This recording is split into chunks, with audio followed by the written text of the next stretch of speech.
Probably seen videos on YouTube where different topics are explained in a simple way. These are called explainer-style videos. Many creators using this style are pulling in millions of views. For example, this video has over 14 million views, and assuming a $4 RPM, it has probably made around $50,000. Now, you might think this style is outdated or no longer works, but look at this. A channel with just 16 videos has already gained 14,000 subscribers, and every single upload pulls in hundreds of thousands of views. And the best part, making these videos is much easier than you think. In this video, I'll show you exactly how to create them, even if you're a beginner. But first, let me show you a few more example channels so you can see how easy it is to grow using this style. This channel explains complex tech topics and gained 124,000 subscribers with just 19 videos. This channel talks about guns and weapons. This one focuses on esports. Another focuses only on animals. This one talks about businesses. And this one covers the Marvel universe. Here's the shocking part. If you pause and look closely, the views on their videos are insane, especially considering how few videos some of these channels have uploaded. So by now, you can see the massive potential of explainer-style videos. But the real question is, how do you actually find the right niche to start your own channel? To make that easier, Guessing. Drop any thumbnail into Growit. Instantly get your packaging score. No opinions, no guessing, just data. Growit breaks your thumbnail down into 5 pillars: virality, clarity, idea strength, curiosity, emotion. The exact psychological triggers that make your next viral video might already be filmed. It's just packaged wrong. Stop hoping. Start engineering clicks. Go to Growit, analyze your thumbnail, fix it, and launch smarter. You can start completely free. And yeah, it's completely free. I'll show you how to get it later in the video. Now, let's see what you'll learn in this video. I'll show you how to come up with video ideas, generate scripts, collect visuals, create voiceovers, design thumbnails, and finally edit the video. And the best part? You don't need to spend any money to do this. Let's get started. I have added all the prompts you need in this document, which you can find in the video description. Now, all you need to do is copy the idea generation prompt from the document and paste it into ChatGPT. Once you press enter, ChatGPT will generate a lot of video ideas across different niches. You can choose any niche from the list and start making videos for your channel. If you don't like the ideas, you can simply ask ChatGPT for more niches, and it will generate new sets of ideas for you. For example, if you like the idea every type of camera explained, you can start a photography channel and make videos like every camera lens explained or every image format explained. Or if you like the idea every type of hat explained, you can go into the fashion niche and create videos like every type of sneaker explained or every type of jacket explained. There are many ideas you can make in this explained style format. For this video, I personally found the food and drinks niche very interesting. My video idea is every country's tea explained. I think it has strong viral potential as I found a video on YouTube related to tea by country, and it had a good number of views, which confirmed that people are already interested in this topic. Now let's turn your idea into a video script. Open the document, copy the script generation prompt, and paste it into ChatGPT. In the idea field, type or paste your video idea and press enter. You'll get a full explainer-style script. If you want a longer video, just ask it to expand the script, or you can use it as it is. Now we need to collect visuals for our script. For this video, I'm using a small part of the script to show you the process. Read each line and search for visuals that match it. For example, if the first line mentions Chinese tea, you can also select videos that match your content. Download all the assets according to what each line of the script requires.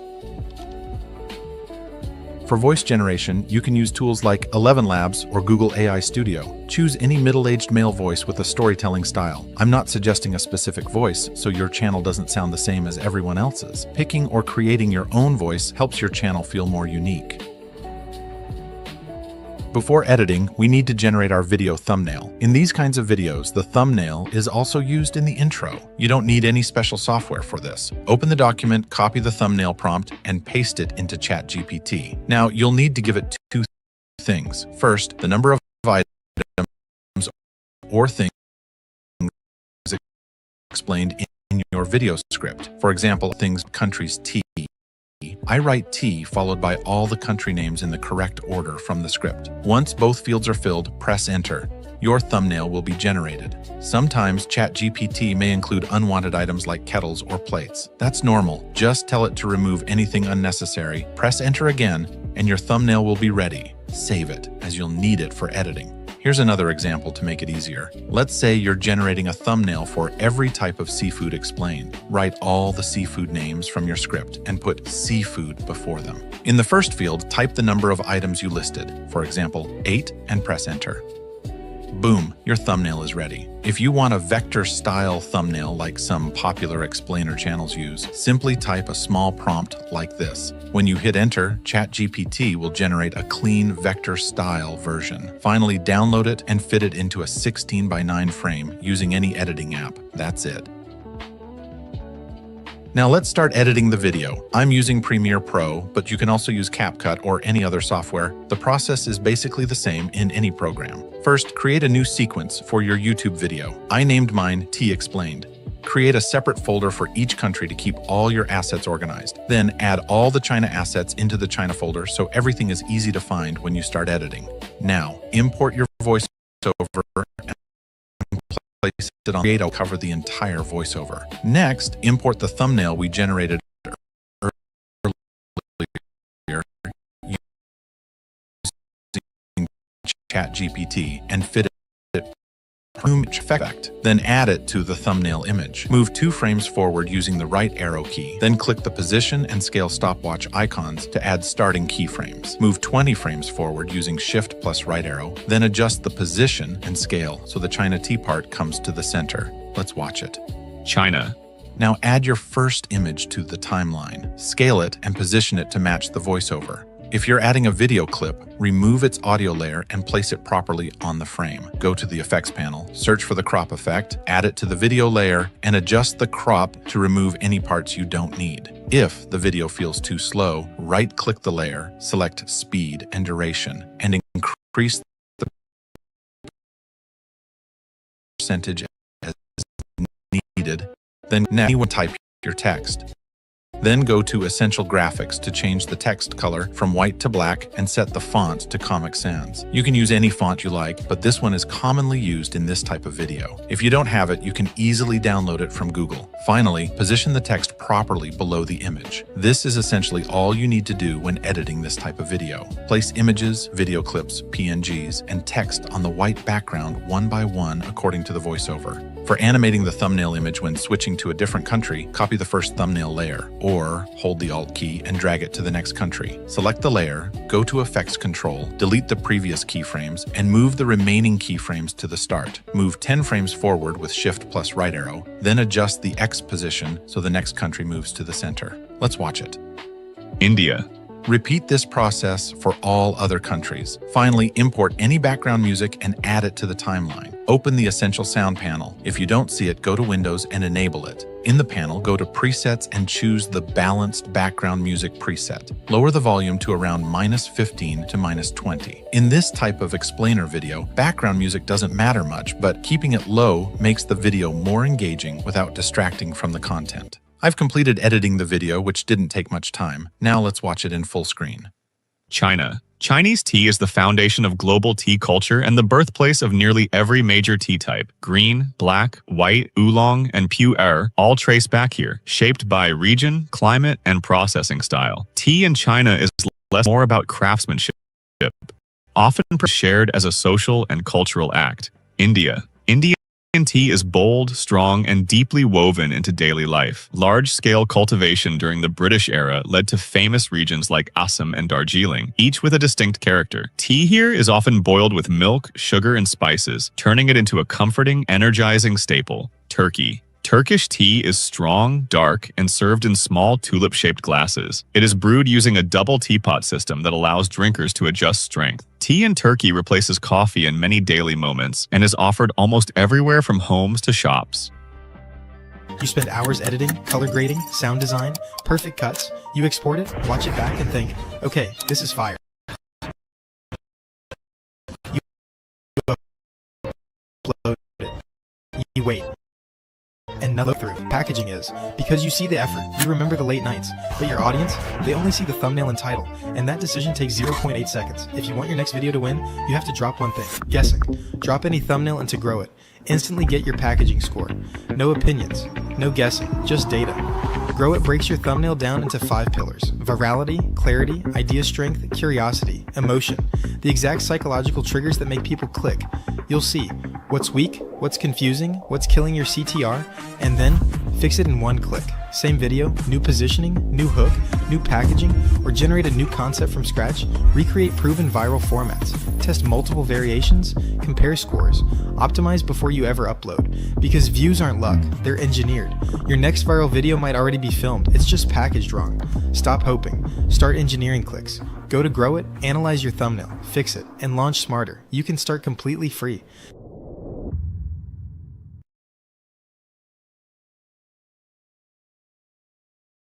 Look at what's happening on the screen right now. There is an entire account completely blowing up just by using talking 3D avocados and angry sticks of butter. They're grown to over 139,000 followers and are getting millions of views on each video. And because each video is over 1 minute long, they're making tens of thousands. Today, I'll reveal their blueprint and show you exactly how to create this content for yourself. To show you the proof, here's what I made in less than 10 minutes. You ain't fruit. You're corn syrup wearing a fruit costume, but— I say fruit on the box! Shut up! I'm packed with antioxidants. I boost the brain. I'm the real deal. Look at you, sugar water. Just corn syrup and bubbles. Let's get to work. I'm opening ChatGPT through the link in the description. We are commanding the AI to build a high-conflict, ultra-aggressive 10-second debate between what I call a pure hero food and a processed villain. All these prompts are in a Google Doc in the description. You have to program the psychology of the script perfectly. I tell ChatGPT to make the healthy, natural food a jacked, aggressive monster, and the junk food a pathetic, crying mess. We are creating binary conflict. I command it to generate 10 different high-conflict matchups. I put the exact master prompt I used to generate these scripts in the Telegram link below, so you don't have to type it out and mess up the formatting. Once ChatGPT gives us the punchy, insulting dialogue, we need the visual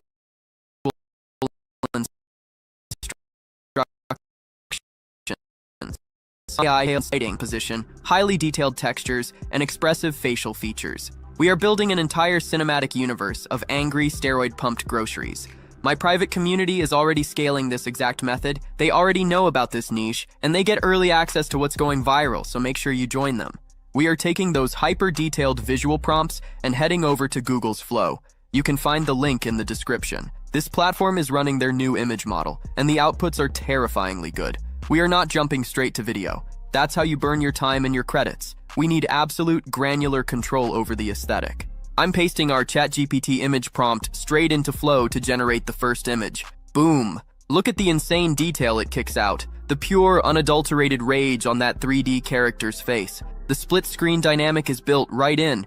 If it's not absolutely perfect on the first roll, you don't panic. You just tweak the prompt slightly. Maybe you push the lighting to be more dramatic, or you emphasize the crying face on the villain character. You have to be a director here. Once you lock in that perfect visual style, you just copy and paste the rest of your prompts from ChatGPT and run them through. You generate the base images for every single matchup on your list. You are mass-producing high-fidelity digital assets in minutes. Here is the setting that ruins most channels. Listen to me. Once you have a folder full of these visual masterpieces, it is time for the actual magic trick. Inside Flow, we are going to wake these characters up. We select our first generated image and hit the animate feature. This is powered by VO, and it completely obliterates those cheap pan and zoom effects you see on garbage tier channels. But you can't just hit a button and pray. You have to tell the engine exactly how to move. I go back to my ChatGPT master document, and I look at the specific action we generated for this scene. The script says the blueberry is flexing its giant muscles, while the fake fruit snack cowers and cries on the counter. I copy that exact motion text and paste it right into the animation prompt box in Flow. Hit generate. When it finishes, you review the output. You watch the muscle contraction, the fluid dynamics of the tears, the subtle camera drift. It is Hollywood-level visual effects generated from a single text box. If the movement is weird or it warps the character, you don't settle for trash. You regenerate it until it is flawless. Then, you repeat this exact ruthless process for all the scenes. You take the image, you feed it the specific motion prompt, you generate the video, and you collect your assets. This two-step process, locking the image first and then dictating the motion, is the barrier to entry. Most people are too lazy to do it. Put in the reps, and you will own the algorithm. Follow me for more niches like this. Now we enter the final phase. We have our raw MP editing timeline. I'm using CapCut for this. Grab it through the link below if you don't have it. You need to line up your video clips to match the aggressive, fast-paced dialogue we generated back in step 1. Once the cut is tight, we generate the auto captions. Do not, under any circumstances, leave the captions on the default setting. That is a massive rookie mistake that screams amateur. Highlight the text and pick a bold, ultra-thick template. You want it aggressive. Slap on some wild, high-contrast colors, bright yellows, reds, glowing white in the adjustment layer over the entire timeline. You are going to boost the contrast and crank up the saturation. Make those 3D models pop off the screen. Make the lighting look expensive. Make the colors bleed dopamine. You export that file, and you have a hyper-optimized, high-retention piece of viral machinery ready to deploy. My private community is already dominating this space and scaling to the moon. The link is down below. Get in there, grab the exact prompts, and get to work. I'm out. This man here is a genius, because with only 50 videos, they've grown a YouTube channel to over 800k subscribers. This isn't just from a lucky upload. Every single one of their videos is getting tens of millions of views. This is because they're following a secret viral formula that I'll show you in this video. This isn't just YouTube. On TikTok, they're still getting millions of views. And because each video is over 1 minute long, they're making tens of thousands of dollars from every single video. A lot of people assume making this content is very hard due to the animation, but if you follow the steps in this video, I'll prove to you that it's genuinely a lot easier than you think. To show you the proof, here's what I made in 10 minutes. This guy robbed an armored truck and then asked the bank for a job. And no, this isn't a movie. In 2009, Anthony Curcio spent months studying the exact same armored car route. We need a brain to start this operation. So I am a first master prompt this because we need obscure, highly engaging true story ideas. ChatGPT immediately spits out 3 absolute bangers. The heist story where the robber asks for a job, that is the one. That has viral written all over it. These prompts are in a Google Doc that I've left in the description. Now we build the architecture. I am grabbing my second prompt, the script prompt, and I am adding in the title from our idea into the placeholder in the prompt. ChatGPT takes that raw story and constructs a fully fleshed out 5-column table. It is basically directing the entire video for you. We need to generate the actual assets now. I am copying my AI image creator prompt and pasting it into the exact same ChatGPT thread. ChatGPT analyzes our 5-column matrix and starts spitting out incredibly clean, ready-to-use image prompts. Let's look at our script. The first line. We need 2 scenes, one for the guy robbing the armored truck and one for the job interview at the bank. So we firstly need our character. I am heading over to Flow. Grab it through the link in the description. We are generating our main character asset. I click New Project and drop in the prompt for a robber on a green screen background. I am setting the aspect ratio to portrait, 9:16, because we are dominating the short form feeds. I hit Generate and boom, we get options. I am grabbing the one with the black hoodie and mask. It is solid, but it is not viral yet. By the way, if you're outside the Creator Rewards Program regions, you won't make any money. To get around this, I have accounts in the video description. We now need to add the MS Paint style drawings to him. So I'll ask the AI to just change his face to an MS style balaclava. The AI gives us that, but it isn't perfect. You can still see his face behind the balaclava, so I'll tweak it once more. He also needs a prop to sell the story. I make sure the AI knows to make the gun and the full face in MS Paint style. Instantly, the character goes from a generic AI robber in a hoodie to a viral character we can use. This is exactly what we want.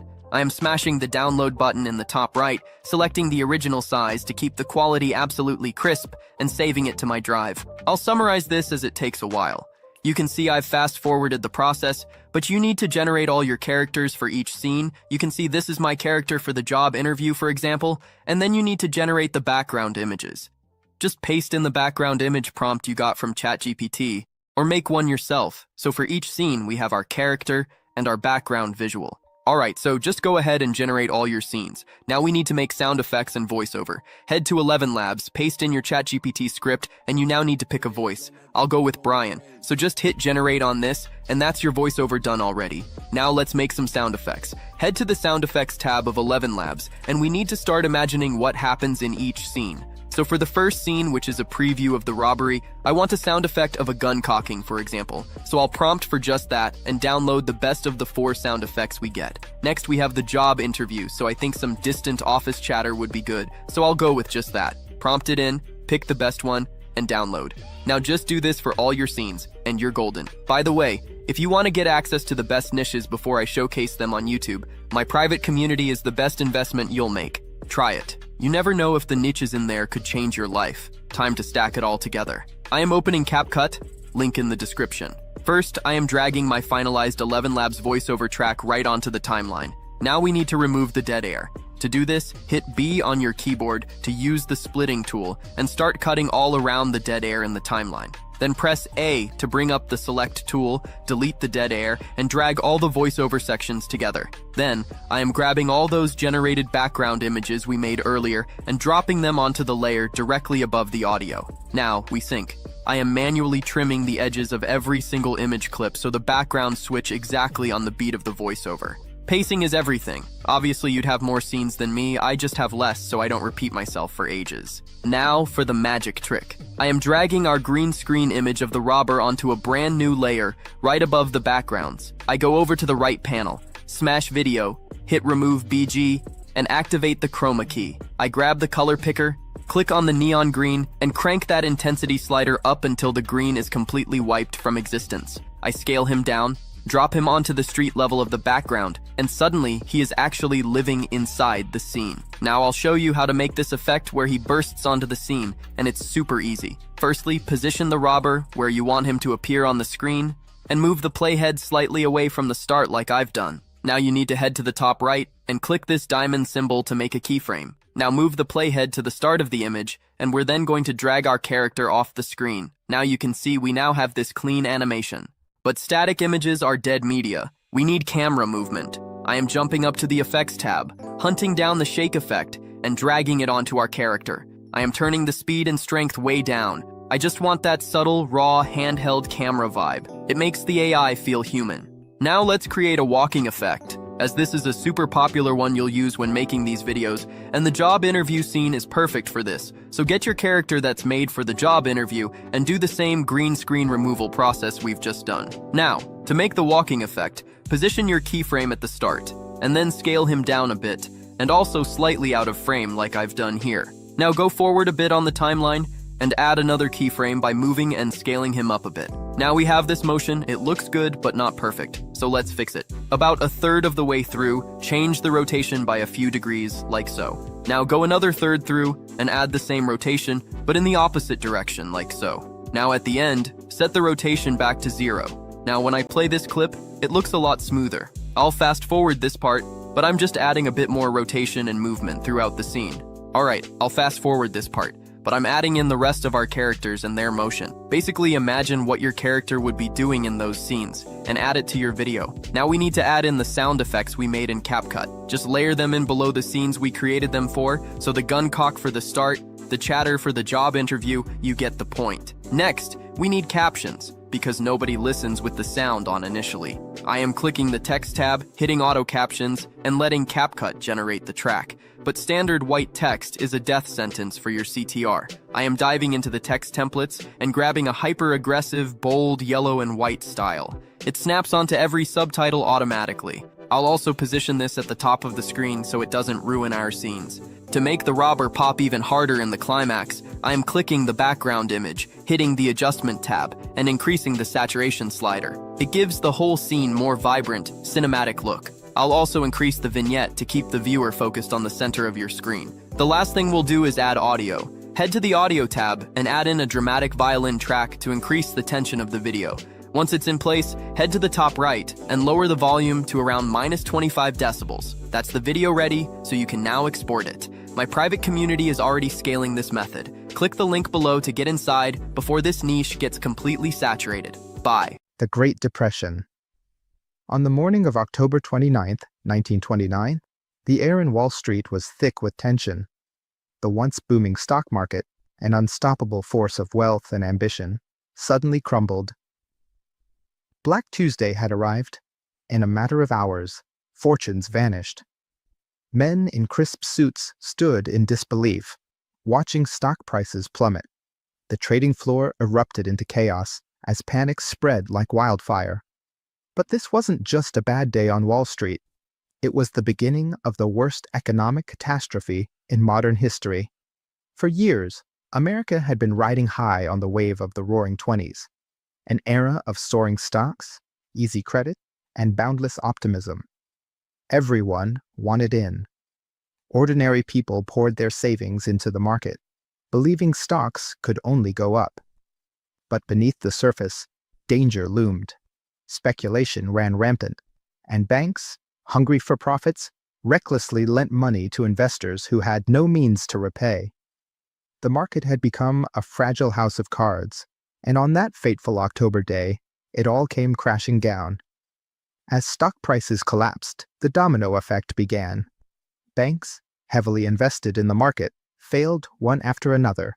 Families rushed to withdraw their life savings, only to find locked doors and empty vaults. Businesses crumbled.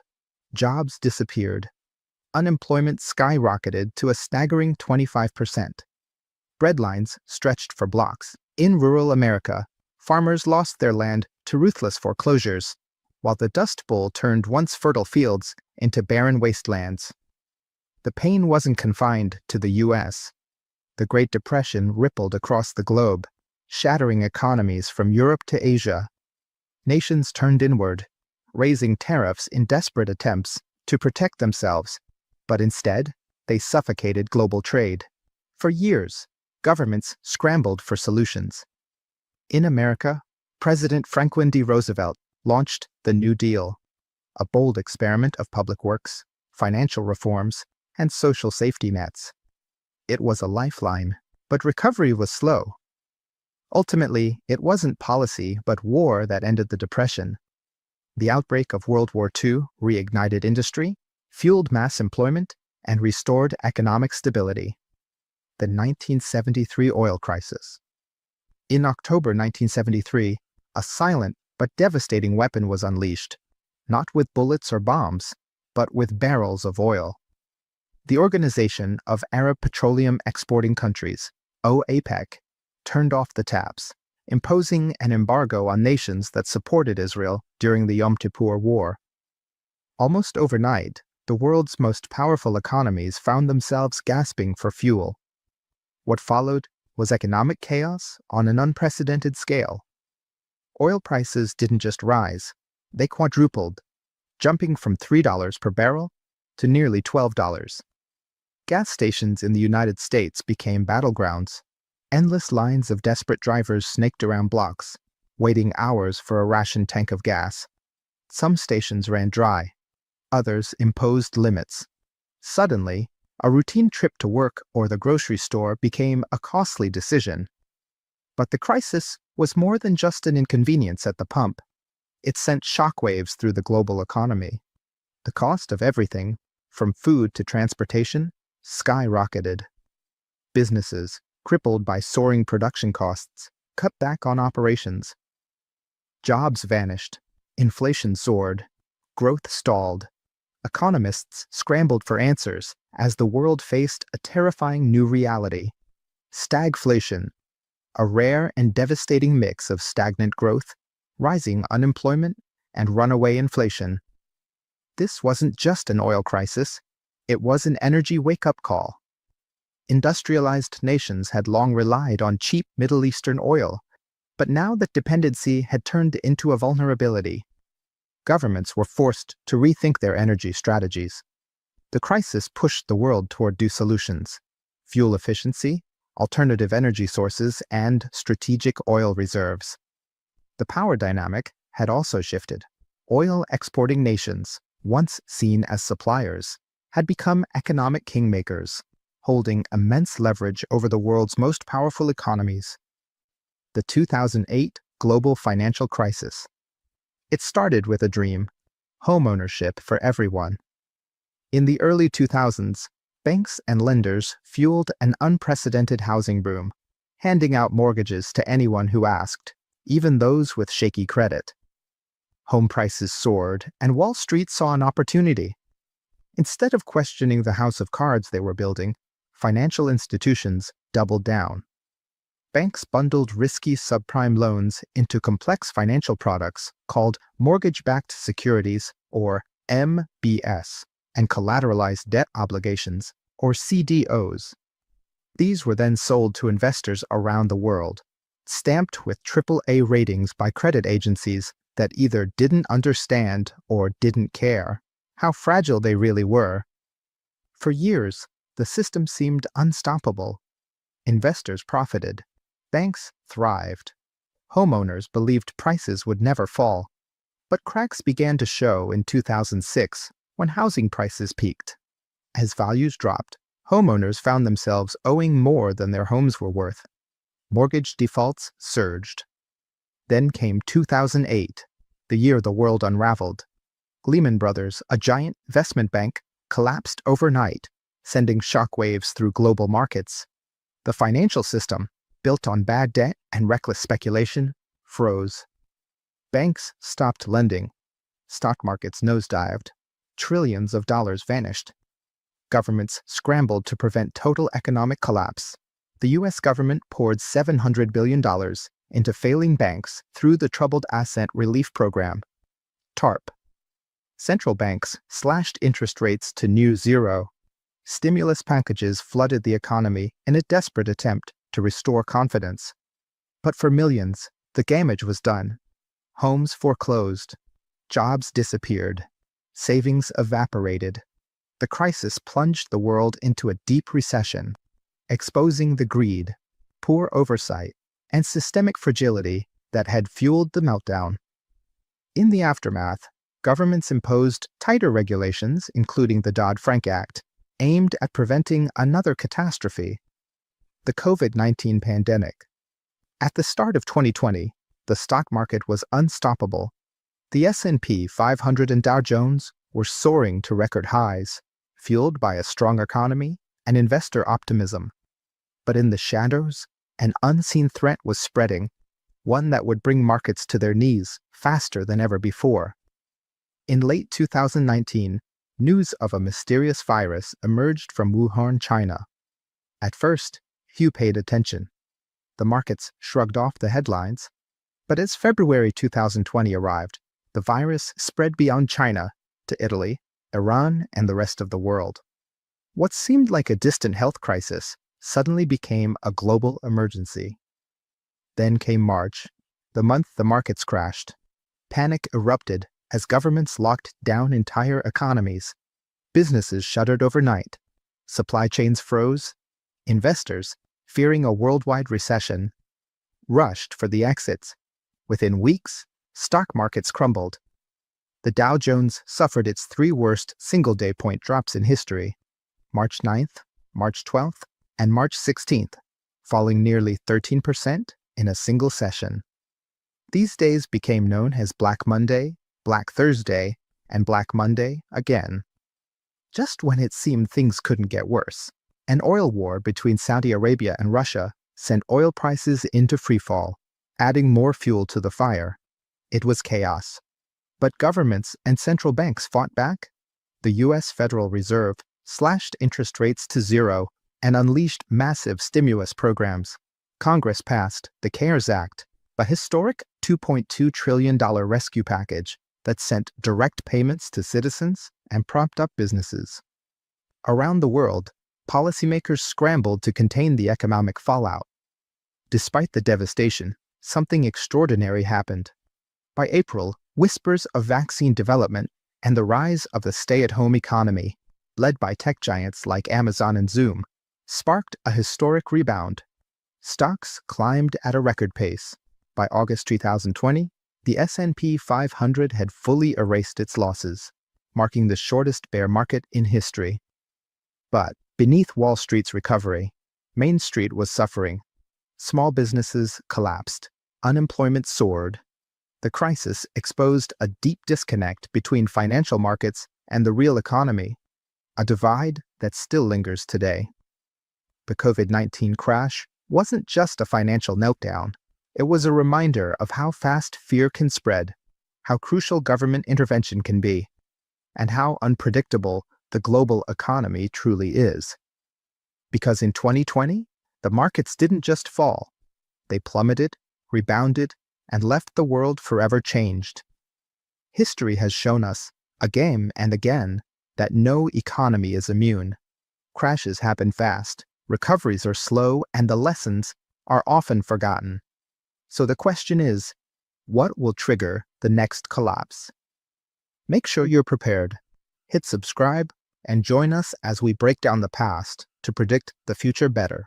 You spend hours editing, color grading, sound design, perfect cuts. You export it, watch it back and think, okay, this is fire. You upload it, you wait, and nothing happens. Low views, low click-through, dead silence. So you ask yourself, what did I miss? Here's the truth. The edit isn't the problem. Your packaging is. Because you see the effort, you remember the late nights. But your audience, they only see the thumbnail and title. And that decision takes 0.8 seconds. If you want your next video to win, you have to drop one thing. Guessing. Drop any thumbnail into Growit. Instantly get your packaging score. No opinions, no guessing, just data. Growit breaks your thumbnail down into 5 pillars: virality, clarity, idea strength, curiosity, emotion. The exact psychological triggers that make people click. You'll see what's weak, what's confusing, what's killing your CTR, and then fix it in one click. Same video, new positioning, new hook, new packaging, or generate a new concept from scratch. Recreate proven viral formats. Test multiple variations, compare scores. Optimize before you ever upload. Because views aren't luck, they're engineered. Your next viral video might already be filmed, it's just packaged wrong. Stop hoping. Start engineering clicks. Go to Growit, analyze your thumbnail, fix it, and launch smarter. You can start completely free.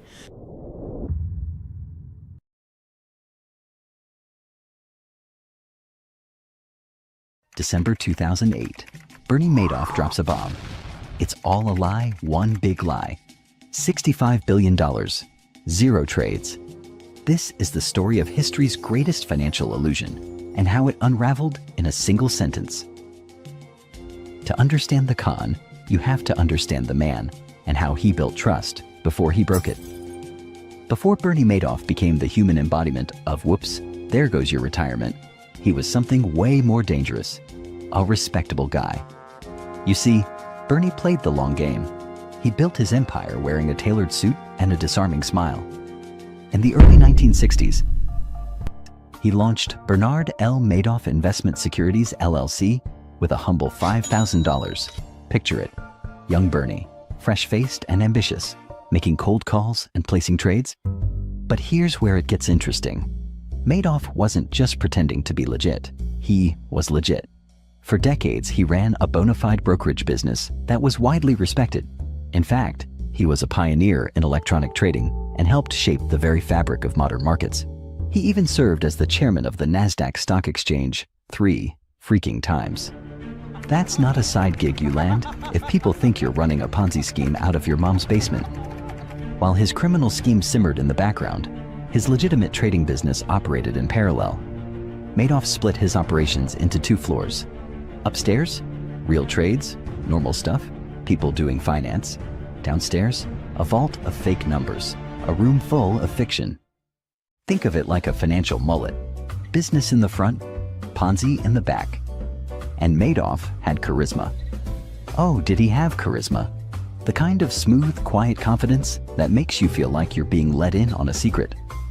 He didn't sell his fund to people. He let them beg to be let in. Exclusivity was the scam's secret sauce. You don't find Madoff, insiders used to whisper. He finds you. It was Financial Fight Club. And rule number 1, don't ask questions. Rule number 2, seriously, don't. Because if you were lucky enough to get in, you just nodded, wrote the check, and bragged about it at your country club. His early investors thought he had some kind of Wall Street wizardry, a secret sauce that somehow generated steady, eerily consistent returns, no matter what the market was doing. Up years, down years, it didn't matter. Bernie always posted gains. While others rode the Wall Street roller coaster, Madoff's numbers looked like a straight escalator to wealth. Suspicious? Sure, but also tempting. Rich people ate it up. Hedge funds, banks, celebrities, your grandma, everyone wanted in. Being a Madoff's investor wasn't just smart, it was a flex. It said, I'm rich, I'm exclusive, and I don't ask too many questions. No robes, no secret handshakes, just a magic portfolio that never lost money. Totally normal, definitely not fraud. Don't look too closely. The strategy? Brilliant. The math? Nonsense. Now let's peek inside and see how the machinery worked. Turns out, Madoff wasn't using fancy Wall Street wizardry or top-secret trading algorithms. Nope. His empire was powered by the financial equivalent of "Trust me, bro." It was a good old-fashioned Ponzi scheme. Not new, not fancy. Just the classic take from Peter to pay Paul scam with extra paperwork and expensive suits. Here's the setup. Investors gave Bernie money. Bernie promised perfectly consistent returns, like 10 to 12% every year. Rain or shine, crash or boom. Madoff's magic box always made money. The secret sauce? Something called split strike conversion. Sounds fancy, right? Like a move from Mortal Kombat, Wall Street edition? But really, it was just finance gibberish. A distraction spell. Basically, shut up and let me cook. But here's the twist. He wasn't investing any of it. Instead of actually buying stocks or options, Madoff just pocketed the money. And then when clients wanted to withdraw, he paid them using funds from new investors. That's it. That's the entire scam. But Madoff didn't stop at simply recycling money. He orchestrated an entire performance to keep the illusion alive. Clients got monthly statements with fake trades that looked picture perfect, buying low, selling high, dividends rolling in on time. The timing was always suspiciously ideal. It was like watching a slot machine that only hit jackpots every single time. These reports were generated using an ancient IBM AS400, basically a glorified dinosaur computer. But for Madoff, it was the perfect illusion generator. It printed out fake trades so boring and normal, investors thought, ah yes, safe, boring, my favorite flavor of fraud. And Madoff wasn't doing all the legwork himself. No, he was smart enough to outsource the scam through feeder funds. Intermediaries who raised billions from institutions, celebrities, and everyday investors and funneled it right into Bernie's black hole. These feeder funds were like hype men in a rap battle, hyping up Bernie as the unbeatable genius. Some believed in him. Others just liked the paychecks. Either way, they brought in the fuel that kept the Ponzi engine roaring. But if it was that obvious, why didn't anyone stop him? Well, they tried. One man, Harry Markopoulos, sounded the alarm for years. His numbers don't add up. I can't replicate them. He's a fraud. He told the SEC. The SEC said, interesting. We'll look into it. And then they didn't. Or they did, badly. They asked Madoff for his trading records. He handed them fake ones, and they went, wow, what a responsible man. They gave him a metaphorical gold star and sent him on his way. This wasn't just a failure of regulation. It was a failure of imagination. Nobody could believe someone so respected, so connected, could be so fundamentally fraudulent. Until the market collapsed and the magic ran out. Cue the ominous music. It's 2008, and the global economy is basically a dumpster fire rolling downhill. Lehman Brothers? Gone. Housing bubble? Burst. Stocks? Plummeting like a Wile E. Coyote cartoon. It was chaos.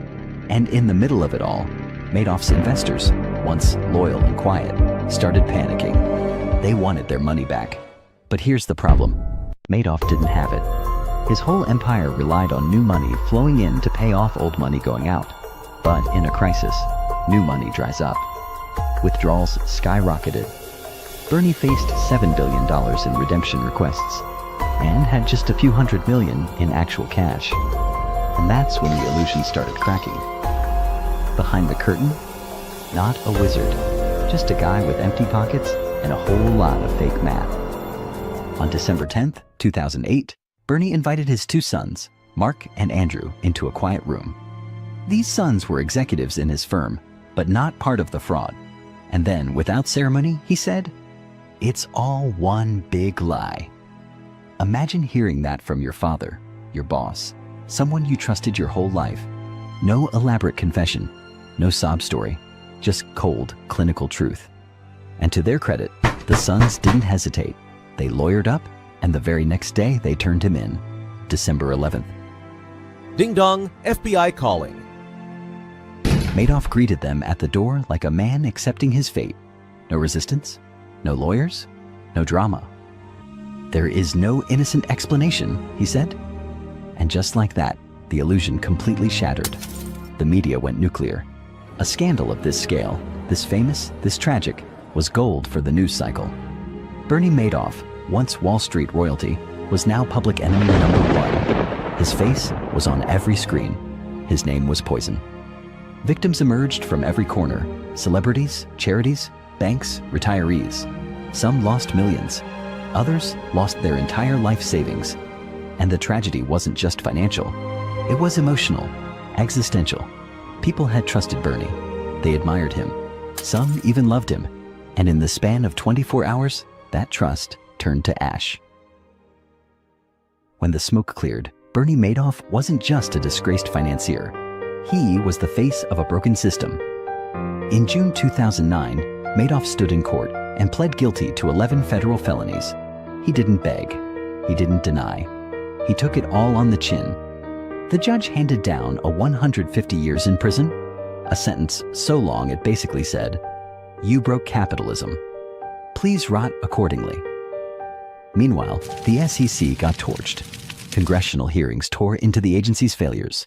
The government launched reforms, more resources for oversight, stronger whistleblower protections, and a new skepticism toward any investment firm promising steady, too good to be true returns. And culturally, Madoff became a symbol, a boogeyman, the ultimate cautionary tale. Books, interviews, dramatizations flooded the market. Robert De Niro played him in HBO's The Wizard of Lies. Netflix released Madoff, the monster of Wall Street. He was no longer a man. He was myth, media, and metaphor. Bernie Madoff died in federal prison in April 2021 at the age of 82, reportedly from kidney disease. It was quiet. No tributes, no mourning, just a final period on a very long, very crooked sentence. The story of Bernie Madoff isn't just about fraud. It's about trust, about how easily a well-tailored lie can seduce even the smartest people in the room. It exposed a truth far more unsettling than any one man's deception. That sometimes, the greatest danger isn't the villain you can see, but the one hiding behind a smile, a title, and a spotless record. And maybe, just maybe, the next time someone promises you the world with no risk, you'll remember the man who already sold it, one lie at a time. If you found this story as wild, haunting, and fascinating as we did, don't forget to like, subscribe, and turn on notifications. Next time, we're diving into another con that makes Madoff look like an amateur. And hey, share this video with a friend? Just maybe, you'll save them from the next too good to be true promise.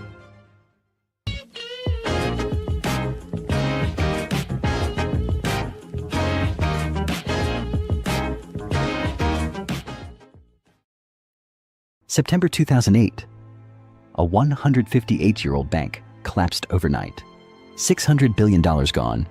Retirement accounts vanish. Millions lose jobs. But what if I told you the real cause started with a lie so simple you could fit it on a billboard? Why rent when you can own? Cue the upbeat music. It's 2002. America is still nursing a hangover from the dot-com crash. 9/11 just sucker punched the economy, and Wall Street, kinda twitchy. But don't worry, the Federal Reserve has a plan. Slash interest rates to basically zero. Boom. Money's cheap. Borrowing is easy. And suddenly, everyone's favorite national pastime isn't baseball anymore. It's buying a house. Congratulations, you're approved for $500,000? But we make $40,000 a year. Not a problem. Adjustable rate, balloon payment, ninja loan. Wait, what's a ninja loan?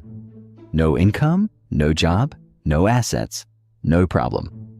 See, Back in the early 2000s, home ownership wasn't just a roof and four walls. It was the American dream. It meant stability, status, suburban bliss. And the message being pumped through every ad, billboard, and mortgage seminar was loud and clear. Why rent when you can own? Banks agreed. In fact, they agreed so hard they started throwing money at people like it was a game show, and everyone was winning. Enter the subprime mortgage. Translation: loans for people with bad credit, unstable income, or a vague idea of what money even is. Bad credit? No credit? Living in a van? You, sir, qualify for a luxury condo. Should I be worried about paying this back? Not your problem. If you default, we just sell the house for more. It was a housing gold rush, a frenzy. Everyone was buying. Prices skyrocketed. Your neighbor's house doubled in value in 6 months? Normal. Even McDonald's part-timers and baristas with $5 in savings are approved for mortgages. Just a normal day in the 2000s. And the rules? Oh, those got launched straight out the window. Traditional lending standards? Too slow. Risk assessments? Too boring. Down payments? Optional. If you had a pulse, you had a mortgage. People bought houses like ramen noodles. Lenders printed loans like monopoly money. Mortgage brokers made commissions faster than they could say, bubble. Behind all the buzz was a blind faith that housing prices would always go up, because they always had. Until now. But beneath the open houses and granite countertops, a question lingered. What could possibly go wrong? Spoiler, everything. But we're just getting started. By 2005, buying a house wasn't about stability anymore. It was about flipping it like a pancake and hoping the next buyer paid double. Real estate wasn't shelter. It was a lottery ticket. I teach phonics during the day and buy condos at night. I just bought my third house with 0 down. I don't even live in any of them. Here's your latte. Sorry it took a minute. My bank just called and offered me another penthouse in Miami. This wasn't investing.